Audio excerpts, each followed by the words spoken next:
दामाद की सास पार्ट 1। कावेरी जी के पति का देहांत हुए काफी वक्त हो गया था। कावेरी जी की 3 बेटियां थी, ईशा, मोहिनी और सुहाना। तीनों ही काफी होशियार और नौकरी करने वाली थी, लेकिन उन तीनों से कावेरी जी इतना प्यार करती थी कि उनकी शादी की उम्र होने पर भी उन्हें पराये घर भेजने का उनका मन ही नहीं हुआ। अरे तुम तीनों मेरे कलेजे का टुकड़ा हो। जब भी तुम्हारी शादी के बारे में सोचती हूँ ना, बड़ा डर लगता है। सही कहती हो मम्मी, हम भी आपसे बहुत प्यार करते हैं।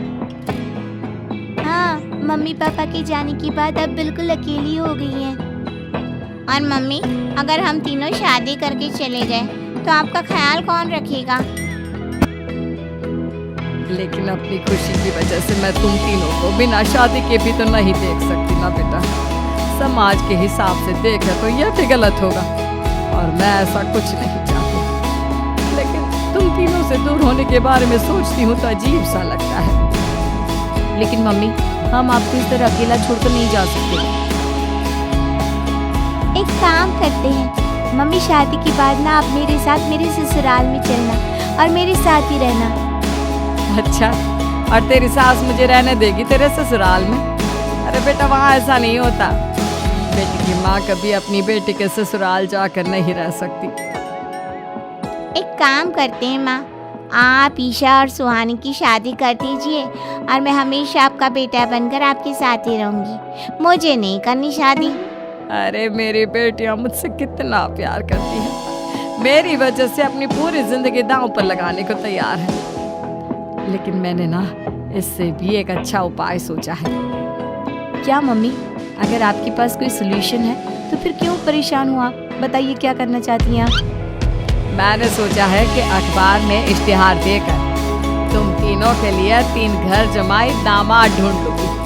वैसे भी नौकरी तो तुम तीनों अच्छे से कर लेती हो, कमा भी अच्छा खासा लेती हो। कोई भी लड़का तैयार हो जाएगा तुमसे शादी करने के लिए। अरे मम्मी, ये हुई ना बात, इससे हमें आपसे दूर भी नहीं जाना पड़ेगा और आपको अकेला भी नहीं रहना पड़ेगा। हाँ मम्मी, ये बहुत अच्छा तरीका है। मैं तो कहती हूँ आज ही अखबार में ऐड निकलवा देते हैं। बिल्कुल, आज ऑफिस जाते वक्त मैं ये काम कर दूंगी। और कुछ ही दिनों के बाद कावेरी जी को 3 घर जमाई दामाद विवेक, सुमित और अविनाश बन जाते हैं और वो उन तीनों लड़कों से अपनी तीनों बेटियों की शादी करवा देती है। शादी के कुछ दिन के बाद अरे अब शादी हो गई, छुट्टियां खत्म, तुम तीनों जाकर नौकरी करो, कुछ काम करो। अरे मम्मी जी, कमाल करती है आप। अब घर जमाई इसलिए थोड़ी ना बनाए कि हम बाहर जाकर नौकरी करें। मम्मी जी, मेरा तो घर जमाई बनने का मकसद ही यही था कि कमाने वाली बीवी मिल जाए। बाहर जाकर काम करने से तो मेरा दिल घबराता है। घर का कोई काम है तो बता दीजिए मुझे। अगर ऐसी बात है तो शाम का खाना बनाओ। मेरी बेटियां नौकरी से थकी हारी आती है, अब नौकरी नहीं कर सकते तो कोई बात नहीं, घर का काम करो तुम लोग। मैं तो घर का काम करने में बहुत खुश हूँ। बस ये बाहर धूप में निकलना, रास्ते में जाना, नौकरी करना, ये सब मुझसे नहीं होता। बिल्कुल ठीक कह रहा है सुमित। अरे गर्मी में, बारिश में, सर्दी में घर से निकलकर जाना और उधर बॉस की चिक चिक सुनना, इससे बढ़िया तो ये है कि मैं घर में झाड़ू पोछा कर लूं। ठीक है, फिर तुम झाड़ू पोछा करना। अविनाश शाम का खाना बनाएगा और विवेक तुम सुबह का नाश्ता और खाना बनाओगे। मेरे तीनों दामाद घर संभालेंगे और बेटियां नौकरी करेंगी। अगले दिन सुबह के वक्त, मम्मी मुझे ऑफिस के लिए देर हो रही है, नाश्ता चाहिए। अरे उस विवेक से कहा तो था कि सुबह का नाश्ता उसे उठकर बनाना है। अभी जाकर देखती हूँ क्या कर रहा है विवेक। अभी तक सोया हुआ है क्या? सुबह के 10 बज गए हैं। सोने दीजिए ना मम्मी जी, क्या हमेशा हिटलर की तरह हाथ में डंडा लेकर खड़ी रहती हैं। मैंने कहा सीधे उठकर खड़े हो जाओ और जाकर नाश्ता बनाओ। लेकिन मम्मी जी, बिस्तर में से निकलते ही कोई नाश्ता कैसे बनाएगा? 2 मिनट, वॉशरूम जाकर आता हूँ।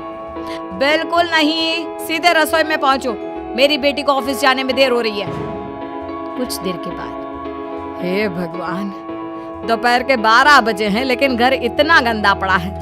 सुमित से कहा था मैंने समय पर झाड़ू पोछा कर देना। सुमित, कहाँ हो तुम? क्या हुआ मम्मी जी? सुबह की चाय तो पीने दीजिए, आप भी याद करती हैं, चिल्लाती ही रहती है। ये सुबह की चाय है या दोपहर की चाय? अगर तुम 12 बजे उठकर सुबह की चाय पियोगे तो क्या शाम का खाना रात के 3 बजे खाओगे? मम्मी जी चिल्लाइए मत, बताइए बात क्या है? अरे 12 बज चुके हैं, अभी तक झाड़ू पोछा नहीं हुआ, घर में देखो कितनी गंदगी है। अच्छा, तो आप इसलिए परेशान हैं। वो क्या है ना मम्मी जी, आज मेरे हाथ में दर्द हो रहा है। रात को उल्टी करवट से सो गया था, हाथ हिलाया भी नहीं जा रहा। कौन से हाथ में दर्द है दामाद जी? इस सीधे हाथ में मम्मी जी, हाथ हिल भी नहीं रहा है। विवेक, सुन लिया तुमने? सुमित के हाथ में इतना दर्द है कि बेचारे का हाथ भी नहीं हिल रहा। आज तो ये खाना भी नहीं खा पाएगा, तो एक जन का खाना कम ही बनाना। ठीक है मम्मी जी। अरे नहीं मम्मी जी, मेरे कहने का मतलब वो नहीं था, मेरा मतलब है खाना तो खाऊंगा ना। अरे लेकिन कैसे? हाथ तो हिल भी नहीं रहा है। अरे मम्मी जी, आपको ना किसी जेल में जेलर होना चाहिए था। बेकार में हमारी सास बनकर जिंदगी खराब कर रही है। अरे लगाता हूँ पोछा, एक बेचारा घर जमाई और कर भी क्या सकता है। शाम को जब ईशा, सुहाना और मोहिनी ऑफिस से लौट कर आती है। मम्मी, शाम के खाने में क्या बना है? अब ये तो तेरे पति को ही मालूम होगा ना बेटा, उसने ही खाने की जिम्मेदारी ली थी। लगता है मम्मी आपने ये घर जमाए वाला तरीका अपना कर मुसीबत मोल ले ली है। आपके तीनों घर जमाए कितने आलसी हैं। मेरे वाले को देखो, दोपहर के 12 बजे सुबह की चाय पीता है और काम क्या करना चाहता था? घर का झाड़ू पोछा। मम्मी बता रही थी कि आज उसने घर का झाड़ू पोछा शाम के 5 बजे किया था। अब क्या बताऊं बेटा, सुबह से हाथ दर्द का बहाना करके बैठ गया था। कहता है हाथ में बहुत दर्द हो रहा है, हिला भी नहीं जा रहा। सब बहाने मम्मी, ये तीनों घर जमाए मिलकर ना बस बैठकर खाना खाना चाहते हैं, काम धाम तो बिल्कुल नहीं करना चाहते। तो लेकिन ऐसे काम नहीं चलेगा ना, मुझे इन तीनों को सबक सिखाना ही पड़ेगा। अरे तो मम्मी, आप हिटलर से कम है क्या? आपने जब हम तीनों को सबक सिखा कर इतना लायक बना दिया, तो इन तीनों नालायक दामाद को भी आप कुछ न कुछ तो बना ही देगी। हाँ मम्मी, बस अपने अंदर के हिटलर को बाहर लाइए और अपने तीनों दामादों को अच्छी तरह से सबक सिखाइए। रही बात आपकी बेटियों की, तो हम तीनों तो हमेशा से आपके साथ हैं। अरे लेकिन बेटा, इस काम के लिए तुम तीनों को मेहनत करनी पड़ेगी। कैसी मेहनत मम्मी? ऑफिस में तो वैसे ही बहुत मेहनत करते हैं हम तीनों।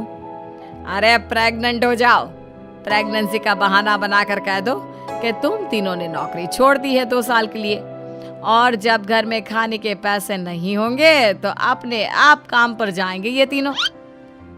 वाह मम्मी, क्या आइडिया दिया है। मैं तो कल ही जाकर कहने वाली हूँ कि मैं प्रेग्नेंट हो गई हूँ। फिर देखना कैसे मेरा पति अविनाश भाग कर काम पर लग जाएगा। और फिर 2 दिन के बाद, सुमित, मैं ना प्रेग्नेंट हूँ और इसलिए अगले 2 साल के लिए मैंने अपनी जॉब छोड़ने का फैसला ले लिया है। विवेक, पापा बनने वाले हो तुम। अब से ना तुम्हें ऑफिस जाना होगा, क्योंकि मैं तो 2 साल के लिए छुट्टी पर चली गई हूँ। अविनाश, अब तुम्हें जिम्मेदारी संभाल लेनी चाहिए, वरना ये घर कैसे चलेगा। हम दोनों मम्मी पापा बनने वाले हैं। लेकिन कावेरी के तीनों आलसी दामादों पर अपनी बीवियों की बात का कोई असर नहीं हुआ। धीरे धीरे कावेरी जी को चिंता होने लगी, क्योंकि उनके प्लान के हिसाब से तीनों बेटियों ने ऑफिस जाना बंद कर दिया था। आखिर क्या तरीका अपनाएंगी कावेरी अपने आलसी दामादों को काम करना सिखाने के लिए? जानने के लिए सुनिए इस कहानी का पार्ट 2।